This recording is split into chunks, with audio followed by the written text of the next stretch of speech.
Bismillahirrahmanirrahim. Alhamdulillah wassalatu wassalamu ala Rasulillah. Amma ba'd.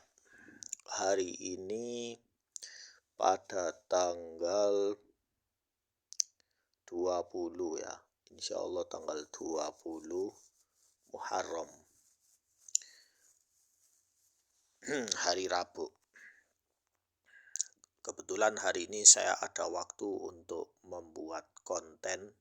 Jadi saya membuat konten. Saya membuat konten ini setelah saya menonton kontennya Nabawi TV.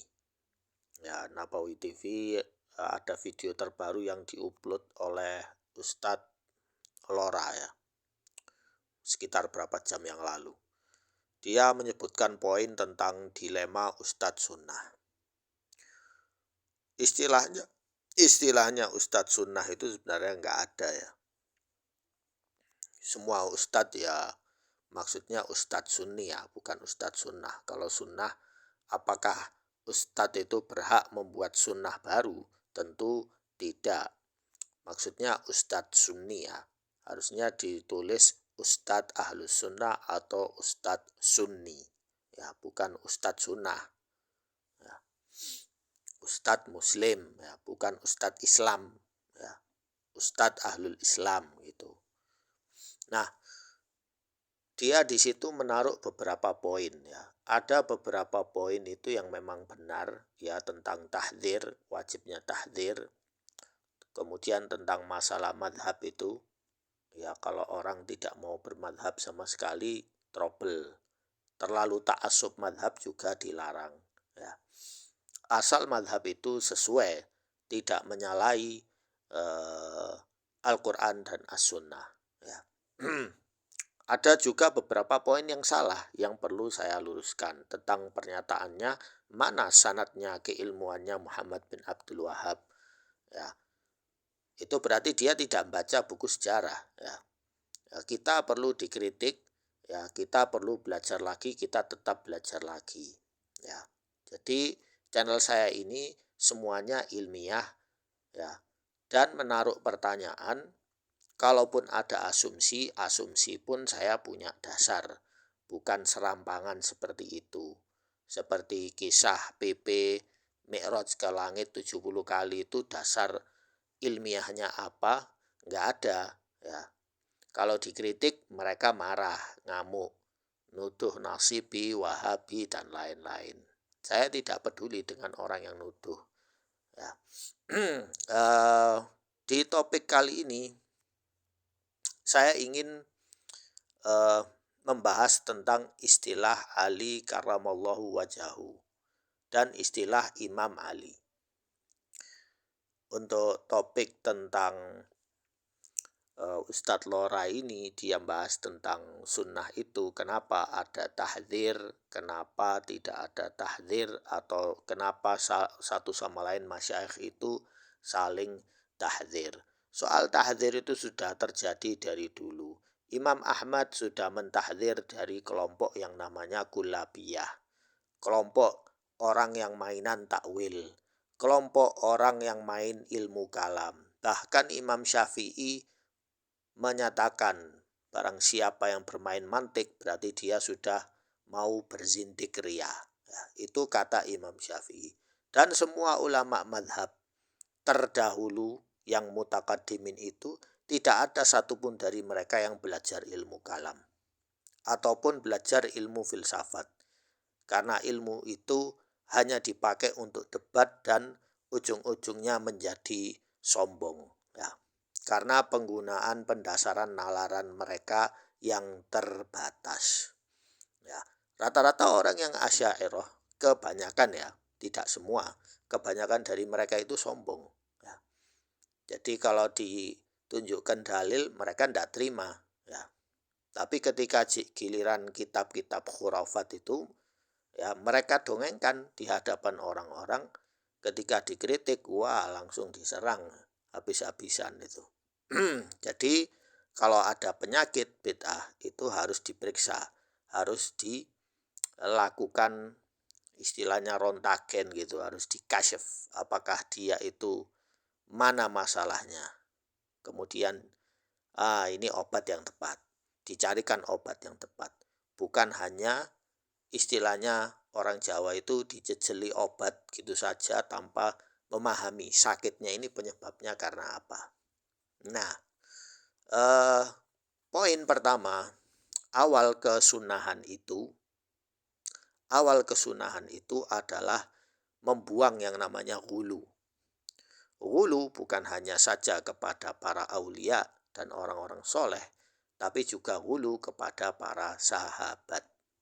Kok bisa begitu? Ya, karena hulu kepada para sahabat itu awal tasyayyu. Ya, tidak ada orang yang hulu kepada Khalid bin Walid atau Muawiyah atau Yazid atau Abu Bakar atau Umar, tidak ada yang hulu. Ya. Tetapi kalau kita lihat kepada Ali dan keluarganya, banyak orang yang hulu. Ya. Ali dan keturunannya, keturunan Hasan dan Husain, itu banyak orang yang hulu. Nah, kenapa kok mereka hulu kepada Ali? Ya, sampai berkata karamallahu wajahu. Kenapa tidak Abu Dujanah karamallahu wajahu atau Khalid bin Walid karamallahu wajahu? Bukankah mereka sahabat? Bukankah mereka panglima perang? Dan perlu Anda ketahui bahwa Khalid bin Walid itu standar militernya itu dipelajari sampai sekarang oleh orang-orang barat. Ya, tetapi kenapa kita tidak berkata karamallahu wajahu? Ya. Nah, ini berarti masalahnya harus kita selidiki. Ya. Kenapa istilah ini kok muncul dan siapa yang memunculkannya? Ya. Kenapa kok disebut Imam Ali? Kenapa tidak disebut Al-Imam Abu Bakar atau Al-Imam Umar bin Khattab atau Al-Imam Khalid bin Walid? Ya. Atau Al-Imam Yazid bin Muawiyah? Ada apa? Nah, mari kita baca artikel ini. Nah, yaqumu ba'dul kuttab biwada' ibara al-imam qabla an yatahaddath an Ali bin Abi Thalib. Ya, jadi setiap beberapa kitab itu menaruh al-imam Ali bin Abi Thalib. Au yakhtimu al-hadith an Ali bin Abi Thalib bil qaul karramallahu wajahu. Jadi ketika mereka menyebutkan hadis, misalnya sanad riwayat dari Ali bin Abi Thalib itu, mereka menyebut karramallahu wajahu. Ya, wala yataradha alaihi kata radhihi an baqi sahabah. Dan sebagian dari mereka itu tidak berkata radhiyallahu anhu, tapi menggantikannya dengan karramallahu wajahu. Mimman hum afdalu min Ali. Padahal beberapa sahabat itu lebih utama dari Ali. Ya. Seperti kal khulafa ar-rasyidin. Seperti para khulafa ar-rasyidin. Seperti Abu Bakar, Umar, Uthman, ya, radhiyallahu anhum ajma'in. Au hatta baqiya as-sahaba. Ataupun sebagian sahabat lain. Ya. Wa yu'allilul ba'd yaqul anna ibara karramallahu wajahu li'annahu lam yasjud li sanamin wa alaihi fa'akul. Jadi sebagian lain, orang lain itu berdalil bahwa Ali bin Abi Thalib disebut karramallahu wajhahu karena beliau seumur hidupnya tidak pernah sujud. Ya, sujud di hadapan sanam. Sanam itu berhala ya. Nah, mari kita periksa. Yang pertama, inna lafza al-imam, sesungguhnya pernyataan al-imam allati tasbiqu Ali bin Abi Thalib wa takhsisuha lahu huwa muwafaqatan li'aqidah syiah. Jadi menggunakan istilah al-imam Ali atau istilah hanya imam itu kepada Ali itu sama dengan menyetujui akidah syiah imamiyah. Fi iddi'aihim imama Ali bin Abi Thalib ba'da Nabi SAW. Yaitu setuju dengan sistem imamiyah yang dibuat oleh syiah bahwa Ali itu sebagai pewasiat. Jadi tidak ada nabi tapi ada sistem imamiyah. Ya. Kemudian wa illa fa Abu Bakar as-Siddiq imam. Ya. Kalau seandainya sistem imamah ini memang benar, harusnya Abu Bakar itu disebut sebagai imam. Wa Umar bin Khattab imam, wa Uthman bin Affan imam. Ya. Imam. Fatakhsis Ali bin Abi Thalib biha huwa muwafaqah li'aqaid syiah al-imamiyah. Jadi al-imamiyah asyiah. Jadi kalau kita menggunakan istilah imam itu hanya kepada Ali bin Abi Thalib, berarti kita mengikuti caranya Syiah. Kita mengikuti caranya Syiah. Kalau tidak mau mengikuti cara Syiah, maka imam ini, istilah imam ini ya kita tempelkan ke sahabat-sahabat yang lain. Ya. Kemudian yang kedua, ilhaq lafzah. Ilhaq itu menempelkan istilah karamallahu wajhahu, pernyataan karamallahu wajhahu ba'da ism Ali bin Abi Thalib bita'lil annahu lam yasjud li sanam fahadha fihi hadam lihaq as-sahaba akharin afdal minhu lam yasjudu li sanam. Jadi kalau seandainya istilah karamallahu wajhahu itu hanya kepada Ali, berarti itu menutupi ya pernyataan lain bahwa beberapa sahabat juga ada yang tidak sujud di hadapan berhala. Fa Abu Bakar wa Uthman la na'lam annahum sajadu li sanam qabla mab'atsin Nabi sallallahu alaihi wasallam. Jadi Abu Bakar dan Uthman itu tidak ada informasi yang menjelaskan bahwa mereka berdua itu sujud di hadapan berhala sebelum Nabi SAW diutus ya sebagai Rasul. Lakin lam yalhaq ahadun ismaihuma bilafzah karramallahu wajhahu. Namun tidak ada satupun dari mereka yang menyatakan Abu Bakar karramallahu wajhahu atau Utsman karramallahu wajhahu. Ya. Waqad bu'itsa Nabi sallallahu alaihi wasallam wa Ali bin Abi Thalib saghir dunat taklif. Nah, dan kalian sudah tahu di buku sejarah, ya rata-rata buku sejarah itu, Sirah Nabawiyah menjelaskan bahwa Muhammad bin Abdullah alaihi salatu wassalam itu dijadikan Nabi dan Rasul di saat Ali bin Abi Thalib itu masih kecil usianya, masih bocil. Ya. Usianya 5 tahun, 6 tahun gitu. Ya. Jadi usia 6 tahun, 5 tahun. Kalaupun sujud di hadapan berhala, iktikaf di hadapan berhala, tawaf di hadapan berhala, ya, mereka itu bukan mukallaf. Artinya mereka itu tidak berdosa. Ya, yang dosa adalah orang tuanya yang nyuruh. Ya, kalaupun sujud, ya mereka tidak dihitung dosanya. Karena mereka setiap bayi itu lahir dalam kondisi tauhid muslim, walaupun dia bermaksiat. Jadi tidak ada taklif, belum ada beban atas kewajiban. Ya, jadi seperti itu. Jelas ya? Baik. Kemudian yang ketiga, qala Ibnu Katsir fi tafsirih haula ibarah karamallahu wajhahu. Kemudian Ibnu Katsir itu menjelaskan tentang istilah ini. Ibnu Katsir sekali lagi Syafi'i ya, bukan Hambali. Wa qad ghalaba hadza fi ibarah katsir min an-nusakh lil kutub. Jadi banyak sekali beberapa orang para penulis kitab itu yang menempelkan istilah karamallahu wajhahu ya. An yafrud Ali bin radhiyallahu anhu bi an yuqal alaihi salam. Sebagian dari mereka juga ada yang menyebut Ali dengan alaihi salam. Jadi para nusakh itu para penulis kitab, sebagian dari mereka ya kita tidak tahu, mungkin dia jahil, mungkin dia terkontaminasi dengan tasyayyu', akhirnya dia menulis alaihi salam karamallahu wajhahu min dun sa'ir sahabat, dan para sahabat tidak disebut alaihi salam atau karamallahu wajhahu. Wa hadza wa in kana ma'nahu sahihan, secara makna bahasa, walaupun secara makna bahasa itu benar ya. Tidak masalah ya, tidak ada trouble. Lakin yanbaghi an yuswa baina sahabah. Maksudnya harusnya istilah karamallahu wajhahu dan alaihi salam itu juga ditempelkan kepada sahabat yang lain. Fi dzalika fa inna hadza min bab ta'zim wa takrim wasyaikhan wa amirul mu'minin Utsman aula bidzalika minhu radhiyallahu anhum. Jadi sebagai ta'zim, pengagungan dan ya takrim, penghargaan, yaitu asy-syaikhan. Asy-syaikhan itu istilahnya Abu Bakar dan Umar, dan Utsman Amirul Mukminin jauh lebih berhak dengan istilah itu. Contohnya apa? Istilah misalnya Al-Imam Utsman alaihi salam. Harusnya itu lebih berhak daripada Ali.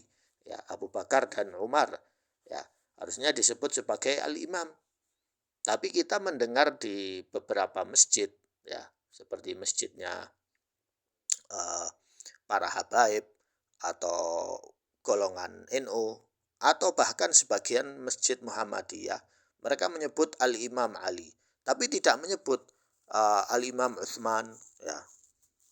Maksudnya dalam istilah, ya, tapi mereka bilang Al-Khalifah, ya. Jadi beda antara khalifah sama imam gitu. Padahal secara bahasa sama aja, ya. Nah, seperti itu, ya. Ini sudah termasuk tasyayyu', tapi tasyayyu' yang tidak membuat orang itu sampai tabdi', tidak. Ini bentuknya tasyayyu' dalam bentuk tsaqafi. Jadi tasyayyu' budaya, ya. Tasyayyu' kebiasaan budaya Syiah itu yang menempel ke Ahlus Sunnah. Dan ini yang akan kita filter, ya, supaya tidak dimanfaatkan oleh Syiah, ya. Yang keempat, wa hatta la tusyabih, ya. Maksudnya la tusyabih ahlul bid'ah wa taghlu fi sahabi hunaka min as-sahaba man huwa khair minhu wa afdalu yajibu alaina iltizam ma alaihi i'tiqad ahlus sunnah wal jamaah fi taradhi ala jami' as-sahaba wa tarki tamyizahum. Jadi maksudnya apa? Supaya kita ini tidak meniru cara ahlul bid'ah. Maksudnya ahlul bid'ah ini ya orang Syiah, dan wa naghlu, dan kita berghulu terhadap salah satu sahabat, ya. Karena banyak sahabat yang lebih utama. Ada beberapa sahabat yang memiliki keutamaan yang lebih utama dari Ali bin Abi Thalib. Ada dari mereka yang punya peran, ya. Perannya dalam bentuk lain, ya. Nah, dan juga karena kita ini beriktikad Ahlus Sunnah wal Jamaah, dan kita taradhi, ya, meridhoi, ya, mendoakan ridho bagi semua sahabat, ya. Dan juga kita berlepas diri dari condong. Tamyiz itu membeda-bedakan. Oh, ini sahabat ini lebih afdol, ini. Ya. Jadi ini cerita sahabat yang lebih ditonjolkan. Sedangkan yang lain-lain para sahabat tidak dianggap. Nah, itu tidak boleh, ya. Wa tafdhilu tsalatsa al-awwalin, dan mengutamakan tiga sahabat yang utama, yaitu Abu Bakar, Umar, dan Utsman, ya, radhiyallahu anhum, li'annahum afdhalus sahaba 'alal itlaq. Jadi semua ahlus sunnah itu yang mutakaddimin itu mereka bersepakat bahwa sahabat paling utama itu tiga itu tadi, Abu Bakar, Umar, dan Utsman. Ya, adapun Ali, mereka berselisih. Ada yang bilang Ali, ada yang bilang sahabat lain seperti Az-Zubair. Ya, wal ittifaq baina ashabin nabi wa hum al-khulafa ar-rasyidun ats-tsalatsa wal a'immah al-mahdiyun. Ya, jadi tiga khalifah yang utama, dan mereka adalah al-imam al-mahdiyun. Maksudnya al-mahdiyun di sini yaitu mereka yang memberi petunjuk yang sesuai dengan Al-Quran dan As-Sunnah. Rawal Bukhari fi sahihi min hadits Abdullah bin Umar bin Al-Khattab radhiyallahu anhu annahu qala, ya, diriwayatkan oleh Imam Bukhari di dalam kitab sahihnya, ya. Di sini di catatan kaki ada nomornya, ya. Nanti kalian periksa sendiri. Dari Umar bin Khattab, dari ayahnya, ya, bahwa beliau berkata, kunna fi zamanin Nabi sallallahu alaihi wasallam la na'dilu bi Abi Bakarin ahad. Jadi kita di zaman Rasul itu tidak ada yang lebih utama daripada Abu Bakar, ya, satu pun. Tsumma Umar, kemudian Umar, ya. Jadi Abdullah bin Umar ini hidup di zaman Nabi, dan beliau tahu, ya, karakter para sahabat dahulu itu, para tetua dulu. Tsumma Utsman, setelah Abu Bakar, Umar, Utsman. Tsumma natruku ashaban Nabi sallallahu alaihi wasallam la nufadhilu bainahum.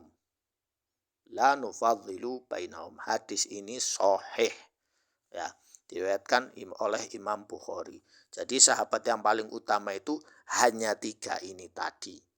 Abu Bakar, Umar, dan Utsman.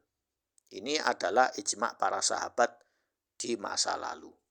Setelahnya Ali, Zubair, ini mereka punya keutamaan masing-masing. Tapi tidak seutama 3 imam tadi itu yang sebelumnya. Inilah ahlus sunnah, i'tiqad ahlus sunnah atau sunni yang murni, yang jauh dari sikap ghulu dan jauh dari sikap tasyayyu. Ya, jadi ini faktanya yang sudah saya sampaikan ke kalian. Adapun poin-poin lain yang disampaikan oleh Ustadz Lora tentang sanad, ya, kemudian tentang hal-hal lain, insya Allah akan saya bahas di video lain waktu, ya. Karena saya ini fokus pada konten saya ini untuk menghapus sistem tasyayyu yang menyusup ke dalam ahlus sunnah. Sekian dari saya, semoga bermanfaat.